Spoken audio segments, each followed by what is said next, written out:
नमस्कार मित्रांनो, हर हर महादेव. आपण सर्वांना माहीत आहे की नुकतेच आम्ही महाबळेश्वर येथे जाऊन आलो. त्या संदर्भात एक व्हिडिओ बनवण्याचा माझा विचार होता. मग काय लागलो कामाला. त्याचं झालं असं की मित्रांनो, बऱ्याच दिवसानंतर माझ्याकडे माझी आई व लाडका पुतण्या शिवा आला. मग तो आल्यावर मला खूप आनंद झाला आणि त्यामुळे आम्ही त्याचं छोटंसं स्वागत घेतलं आणि त्यानंतर मी, माझी आई व आमची चिल्लर पार्टी निघालो थेट महाबळेश्वर येथे.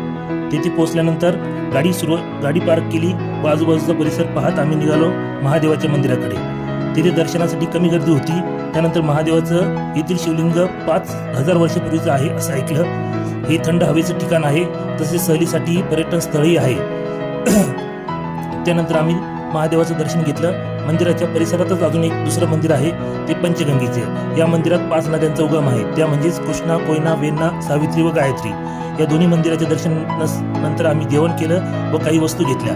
त्यानंतर मुलं म्हणाली आम्हाला घोड्यावर बसायचं आणि आम्ही थेट गेलो घोड्यावाल्याकडे. आणि त्यानंतर रेणू ऋषी आणि शिवा थेट बसले घोड्यावर. सुरुवातीला आमचा शिवा घाबरला, पण त्यानंतर त्याने त्या घोड्यावाल्यासोबत छान गट्टी जमवली. कारण आणि त्यानंतर काही स्पॉट बघून आम्ही गेलो स्ट्रॉबेरीवाल्याकडे आणि इथे स्ट्रॉबेरीची शेती असल्यामुळे छान फ्रेश स्ट्रॉबेरी घेऊन आम्ही निघालो परतीच्या प्रवासाकडे. धन्यवाद.